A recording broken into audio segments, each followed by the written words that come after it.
अब हम पढ़ेंगे वैदिक सभ्यता में विज्ञान और प्रौद्योगिकी, ठीक है ना। अच्छा, कौन कौन से वेद में विषुवत का उल्लेख है भाई? तो ऋग्वेद में भी विषुवत का उल्लेख है और अथर्ववेद में भी विषुवत का उल्लेख है, ठीक है ना।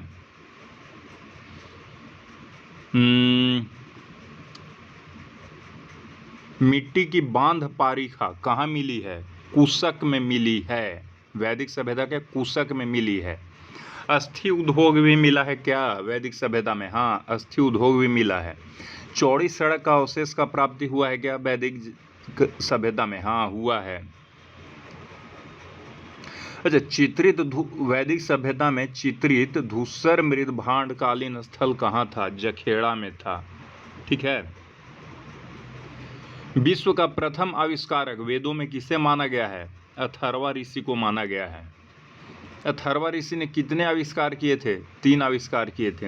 अथर्वा ऋषि ने कितने तरीके से अग्नि उत्पन्न की थी? अथर्वा ऋषि ने 3 तरीके से अग्नि उत्पन्न किया था, ठीक है ना। प्रारंभिक भिन्न की जानकारी किस वेद से मिलती है? प्रारंभिक भिन्न की जानकारी ऋग्वेद से मिलती है। ऋग्वेद में भिन्न का जानकारी मिलता है। कौन कौन सा भिन्न का जानकारी मिलता है भाई? अर्ध का मिलता है यानी 1/2, त्रिपद का मिलता है 3/4, ठीक है ना। किस उपनिषद में बताया गया है कि पूर्ण से पूर्ण निकालने पर पूर्ण ही शेष रहता है? ऐसा बृहदारण्यक उपनिषद में बताया है, ठीक है ना। किस पुराण में बताया गया है कि एक स्थान से दूसरे स्थान का मान 10 गुना होता है, ठीक है? ऐसा विष्णु पुराण में कहा गया है। अच्छा, 18वें स्थान की संख्या को क्या कहा गया है विष्णु पुराण में? 18वें स्थान की संख्या को परार्ध कहा गया है, ठीक है। 1 अरब को यजुर्वेद में क्या कहा गया है? यजुर्वेद में 1 अरब को समुद्र कहा गया है, ठीक है ना। अच्छा, 28 नक्षत्रों का नाम कहाँ कहाँ 2 चीज़ों में मिलता है? तो 28 नक्षत्रों का नाम एक तो अथर्ववेद में मिलता है और एक संहिता में मिलता है। उस संहिता का नाम है मैत्रायणी संहिता, ठीक है। अच्छा, वैदिक साहित्य में चैत्र और वैशाख को क्या कहा गया है? तो चैत्र को मधु कहा गया है, वैशाख को माधव कहा गया है, ठीक है ना। अच्छा, किस किस ब्राह्मण में स्पष्ट रूप से कहा गया है कि सूर्य न कभी उदित होता है और न कभी अस्त? तो ऐतरेय ब्राह्मण और गोपद ब्राह्मण में, ऐतरेय ब्राह्मण और गोपद ब्राह्मण में कहा गया है कि सूर्य न कभी उदित होता है न कभी अस्त। सूर्य की 7 किरणें और इसके कारण वर्षा होती है, ऐसा कहाँ कहा गया है? ऐसा अथर्ववेद में कहा गया है, ठीक है। अच्छा, किस वेद में उल्लेख नहीं है कि पृथ्वी जो है सूर्य की प्रदक्षिणा करती है? तो भैया इस साम वेद में नहीं बताया गया, बाकी तीनों वेद में बताया गया है। यजुर्वेद में 10,000 को क्या कहा जाता है? यजुर्वेद में 10,000 को अयूत कहा जाता है। यजुर्वेद में प्रयूत किसे कहा गया है? यजुर्वेद में प्रयूत 10 लाख को कहा गया है, ठीक है ना। अब ये बताइए, तैत्तिरीय संहिता में कितने नक्षत्रों का वर्णन है? तो तैत्तिरीय संहिता में 27 नक्षत्रों का वर्णन है, लेकिन नक्षत्र तो 28 ऐसे है, तो कौन सा नक्षत्र को छोड़ दिया गया है? तो तैत्तिरीय संहिता में अभिजीत नक्षत्र को छोड़ दिया गया है। अच्छा, अनेक वैदिक यज्ञों का संपादन किस दिन होता था? अमावस्या को होता था। अमावस्या को दर्श कहा गया है, दर्श में संपन्न होता था, ठीक है। अच्छा, ऋग्वेद में पीलिया के इलाज के बचाव से संबंधित मंत्र किनको संबोधित करके दिया गया है? सूर्य को, है ना। और गर्भपात से बचाव का जो मंत्र दिया गया है वो किसको संबोधित करके दिया गया है? अश्विनों को, ठीक है ना।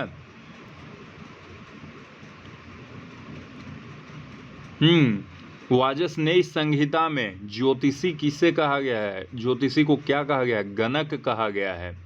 वाजसनेयी संहिता में चिकित्सक को क्या कहा गया है? भीषक कहा गया है।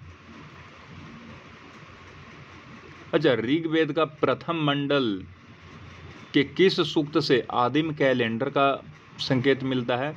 तो पहेलिका सूक्त से, है कि नहीं?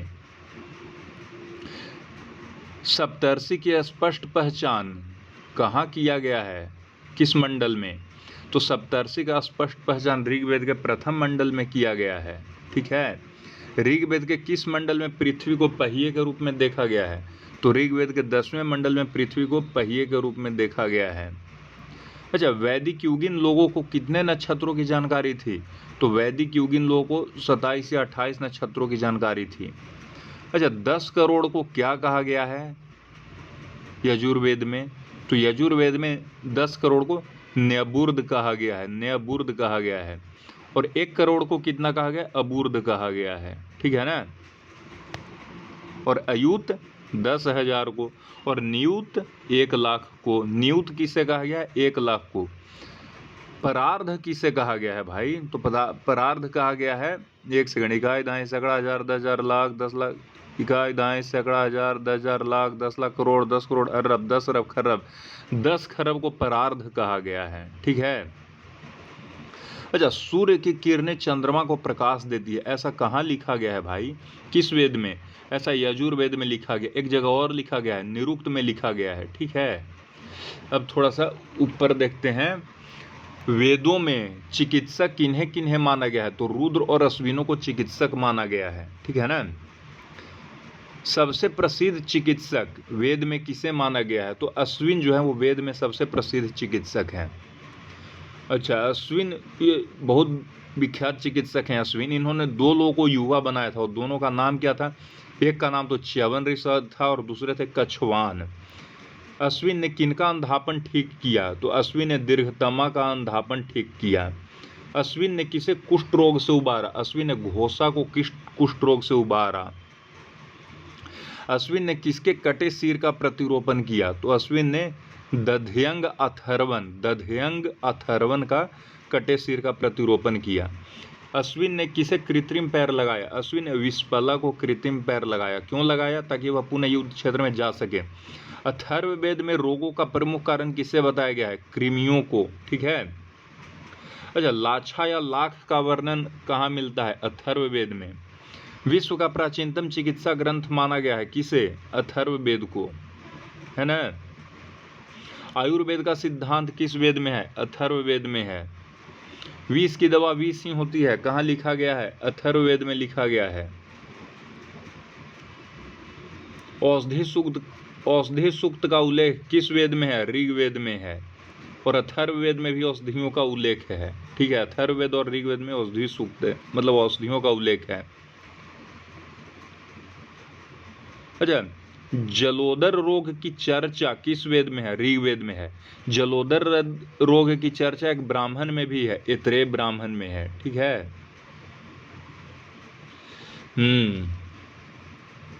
तकमन नामक ज्वर की चर्चा कहाँ है? अथर्ववेद में है। ठीक है।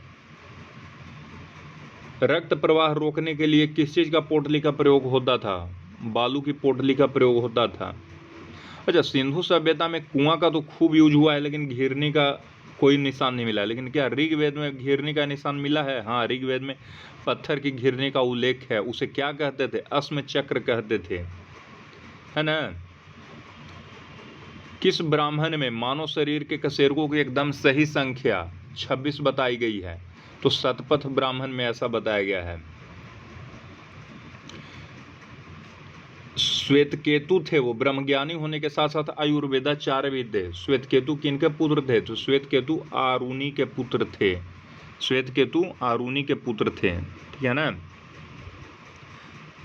अच्छा, ऋग्वेद में एक साल में 3 ऋतु, 12 चंद्र महीने और 360 दिन बताया गया है। सत्य है या असत्य? कथन सत्य है। ठीक है।